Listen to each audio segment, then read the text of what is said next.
Hello बच्चों, I am Manisha Yadav. Today is my topic on मानव पाचन तंत्र की क्रियाविधि भाग 2, mechanism of digestive system of human part 2। इससे पहले बच्चों हमने इसकी मैकेनिज्म की जो फर्स्ट भाग था उसके बारे में अध्ययन किया था। उस भाग फर्स्ट के अंदर हमने 2 टॉपिक्स कवर किए थे।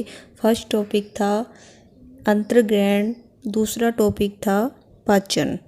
तो आज हम इस वीडियो के अंदर 3 पॉइंट्स की स्टडी करेंगे: अवशोषण, श्वांगीकरण एवं बहिक्षेपण।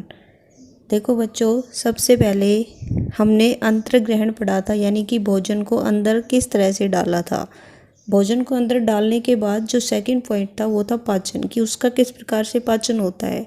जो आज हम पढ़ने वाले हैं थर्ड पॉइंट, कि पाचन होने के बाद जो उस भोजन के अंदर जो पोषक तत्व प्रेजेंट रहते हैं वो किस तरह से अवशोषित होते हैं और कहाँ पे अवशोषित होते हैं, आहार नाल के किस पार्ट में अवशोषित होते हैं, तो उसके बारे में हम आज डिटेल से पढ़ने वाले हैं।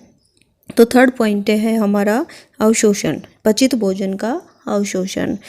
पचित भोजन का आंत्र की उपकला कोशिकाओं के माध्यम से रुधिर या फिर लसिका में स्थानांतरण करना ही अवशोषण कहलाता है।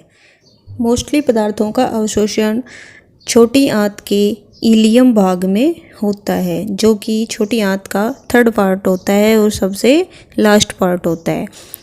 देखो बच्चों, वसा के अंदर जो घुलनशील पदार्थ होते हैं जैसे कि अल्कोहल एवं मेडिसिन आदि, वो आमाशय में ही एब्जॉर्ब कर लिए जाते हैं। देखो बच्चों, बड़ी आंत के अंदर जल का अवशोषण किया जाता है। इसके बाद देखो, इलियम की जो हिस्टोलॉजी देखते हैं हम, तो उसकी जो सबसे लास्ट लेयर होती है श्लेष्मिका लेयर, उसकी अवशोषणकारी सतह का क्षेत्रफल लगभग 100 गुना बढ़ जाता है, क्योंकि इस परत के अंदर बहुत सारे लाखों संख्या में रसांकुर एवं सूक्ष्मांकुर पाए जाते हैं। श्लेष्मिका की उपकला कोशिकाओं में जो सूक्ष्मांकुर पाए जाते हैं वे सभी ब्रूस पाउडर का निर्माण करते हैं। प्रत्येक रसांकुर में एक केंद्रीय लसिका कोशिका एवं रुधिर केशिकाएं पाई जाती हैं। पाचन के जो एंड प्रोडक्ट्स होते हैं वो अवशोषित होते हैं मोनोसैकेराइड, मोनोग्लिसराइड, अमीनो अम्ल एवं बसीय अम्ल के रूप में।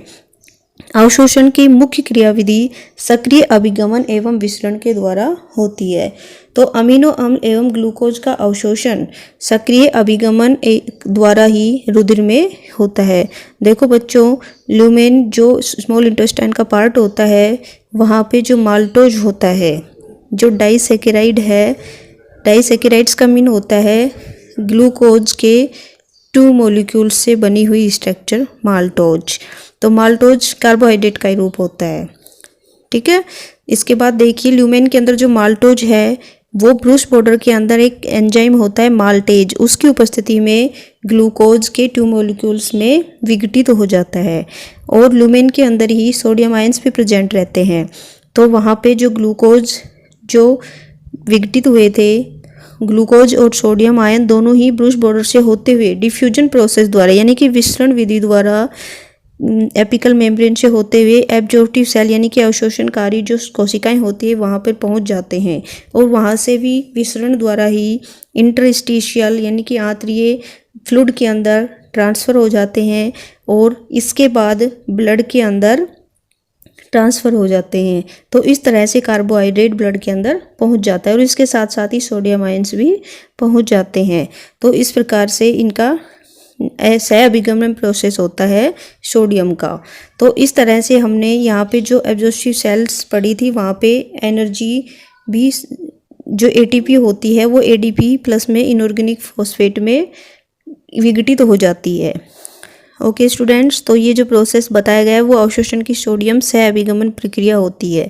अब देखो बच्चों, वसा का अवशोषण है वो वसीय अम्लों, मोनोग्लिसराइड एवं कोलेस्ट्रॉल के रूप में विसरण द्वारा लसिका में होता है। पित्त की अवशोषण में महत्वपूर्ण भूमिका होती है। इन वसाओं के साथ पित्त सूक्ष्म जटिल संरचनाएं बना लेता है। जो बाइल होता है वो स्मॉल यानी कि जटिल, छोटी छोटी जटिल कॉम्प्लेक्सिव संरचनाएं बना लेता है, जिन्हें मिसेल के नाम से जाना जाता है। मिसेल है वो काइम में विलय हो जाते हैं। देखिए बच्चों, यहाँ पे काइम वर्ड क्या होता है? काइम होता है छोटी आंत के अंदर जो भोजन का स्वरूप है वो काइम होता है।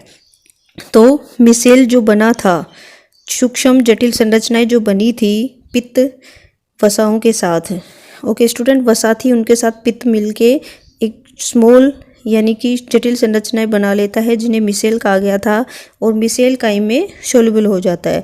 तो प्रत्येक जो मिसेल है वो वसा एवं पित्त लवणों की छोटी गोलाकार या बेलनाकार गोलिकाएं होती हैं, और जिनका व्यास होता है 3 माइक्रोमीटर से 6 माइक्रोमीटर तक। ओके बच्चों, तो इस तरह से वसा का अवशोषण होता है। इन गोलिकाओं के केंद्रीय भाग में वसा अम्ल एवं मोनोग्लिसराइड होते हैं, और जिनके चारों तरफ पित्त लवण इकट्ठे हो जाते हैं। जब मिसेल सूक्ष्मांकुर के समीप पहुंचते हैं तो इसमें स्थित वसा कोशिका झिल्ली में घुलनशील होने के कारण, यानी कि जो इनके अंदर जो वसा होती है वो घुलनशील हो जाती है कोशिका झिल्ली में। तो मिसेल से जो घुलने के कारण यानी कि घुल जाती है और मिसेल से अलग हो जाती है और कोशिका के अंदर डिफ्यूज हो जाती है। तो और पित्त लवण जो बचा है वो काइम में ही रह जाता है। तो इस प्रकार से पुनः मिसेल बना लेते हैं। तो कोशिका में वसा अम्ल व मोनोग्लिसराइड जो स्मॉल यानी कि जो स्मूथ एंडोप्लाज्मिक रेटिकुलम होती है, चिकनी अंतःप्रद्रवी जालिका होती है, उसमें प्रवेश करके नए ट्राइग्लिसराइड संश्लेषित कर लेते हैं। तो इन ट्राइग्लिसराइड अणुओं के चारों ओर से एक प्रोटीन का आवरण हो जाता है, यानी कि एक प्रोटीन का आवरण घेर लेता है। तो इस प्रकार लाइपोप्रोटीन से जो बनी गोलिकाएं हो गई वो काइलोमाइक्रोन कहलाती है। तो इस तरह से यानी कि कोशिका में वसा अम्ल एवं मोनोग्लिसराइड चिकनी अंतःप्रद्रवी जालिका में प्रवेश करके नई ट्राइग्लिसराइड संश्लेषित करते हैं, और इन ट्राइग्लिसराइड अणुओं को चारों ओर से प्रोटीन घेर लेती है, और इस प्रकार से लाइपोप्रोटीन से बनी हुई काइलोमाइक्रोन स्ट्रक्चर बन जाती है, और जिनका व्यास 0.1 से 3.5 माइक्रोमीटर तक हो सकता है। अब देखो बच्चों, काइलोमाइक्रोन तो बन गया। अब जो काइलोमाइक्रोन बना है वो बहिर्कोशिका लयन द्वारा, यानी जो कोशिका है वो लाइसिस हो जाती है तो उनसे बाहर निकल जाती है और लसिका कोशिका में चली जाती है। तो ये लसिका कोशिका में जाने के बाद लसिका तंत्र से होते हुए शिरा के द्वारा रुधिर प्लाज्मा में पहुंच जाती है। अब प्लाज्मा में लाइपोप्रोटीन जो था वो लाइपेज एंजाइम की सहायता से इनको फैटी एसिड और मोनोग्लिसराइड में बदल देता है, यानी कि जो फैट का जो इजी फॉर्म होता है, एंड प्रोडक्ट होते हैं, फैटी एसिड और मोनोग्लिसराइड में कन्वर्ट कर देता है लाइपेज एंजाइम। लाइपेज एंजाइम का कार्य ही होता है फैट को तोड़ना। विटामिन लवण सक्रिय विधि से अवशोषित हो जाते हैं, और जल का अवशोषण केवल विसरण विधि द्वारा होता है।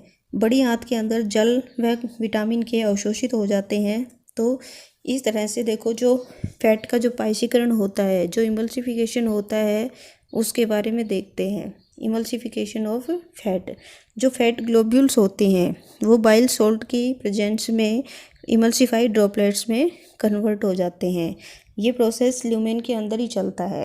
इस तरह से छोटी आंत के अंदर एमिनो एसिड्स, कार्बोहाइड्रेट एवं फैट का अवशोषण कर लिया जाता है। तो फोर्थ स्टेप्स पे आते हैं स्वांगीकरण, एसिमिलेशन। देखो बच्चों, स्वांगीकरण होता क्या है?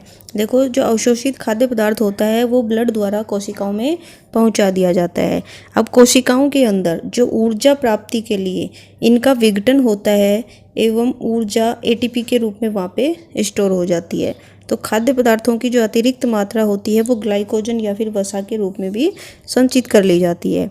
इन पदार्थों से शरीर के लिए आवश्यक नए पदार्थ जैसे प्रोटीन, कार्बोहाइड्रेट, वसा आदि का भी संश्लेषण होता है, और इन सब क्रियाओं के लिए यकृत महत्वपूर्ण भूमिका निभाता है। तो इस तरह से प्रोटीन, कार्बोहाइड्रेट, वसा आदि का संश्लेषण हो गया, यानी कि स्वांगीकरण कर लिया गया है। और फर्स्ट जो स्टेप्स होती है वो होती है बहिक्षेपण, जिसे ईगेशन के नाम से भी जाना जाता है। स्वांगीकरण होने के बाद जो फूड होता है या जो अपचित भाग होता है उसको बहिक्षेपित कर दिया जाता है। तो देखो बच्चों, जो फिफ्थ स्टेप है वो है बहिक्षेपण, ईगेशन। यह भोजन का अपचित जो शेष भाग होता है वो बड़ी आंत में ट्रांसफ़र कर दिया जाता है। इसमें अनेक बैक्टीरियाज होते हैं जो सेलुलोज का विघटन करते हैं।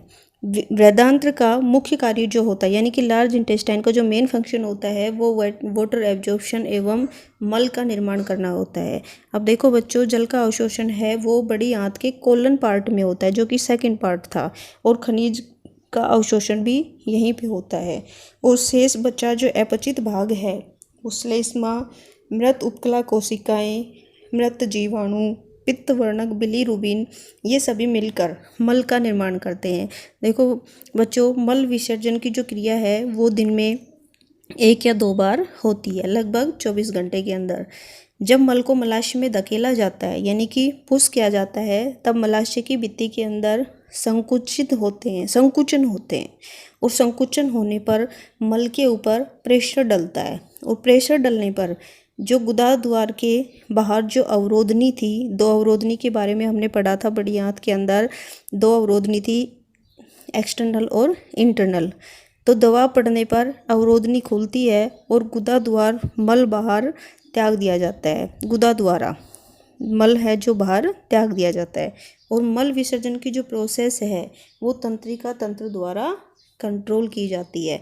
देखो बच्चों, जब मलाशय की दीवार पर यानी कि भित्ति पर मल का दाब एक निश्चित सीमा तक पहुंच जाता है, वो सीमा होती है लगभग 20 mmHg, तब प्रतिवर्त अनुक्रिया होती है यानी कि रिफ्लेक्स रिस्पॉन्स होता है। तो यह अनुक्रिया मल से वृद्धआंत्र के निचले भाग में उद्दीपन से उत्पन्न होती है। तो इस प्रकार हमारे मानव पाचन तंत्र की जो क्रियाविधि थी, इसके 5 पॉइंट्स समाप्त होते हैं। धन्यवाद।